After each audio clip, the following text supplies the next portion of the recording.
কি ছোট্ট বন্ধুরা, তোমরা সবাই কেমন আছো? ভালো তো? সমন্বয় সাহিত্য সাংস্কৃতিক সংসদ বগুড়ার পক্ষ থেকে সবাইকে জানাচ্ছি একরাশ প্রীতি ও শুভেচ্ছা।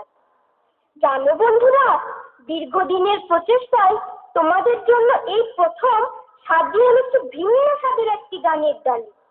আল্লাহ রাসূলের গান, দেশের গান, আব্বু আম্মুর গান, মৌসুমী ফলমূলের গান, আরো কত কি কি শুনতে ইচ্ছে করছে খুব। আর অপেক্ষা নয়, এখনই শুরু করছি। আল্লাহ মাহবুব তরু আমাদের রাসূলে আলামিন আমাদের, আল্লাহ মাহবুব তরু আমাদের রাসূলে আলামিন আমাদের, আল্লাহ মাহবুব তরু আমাদের রাসূলে আলামিন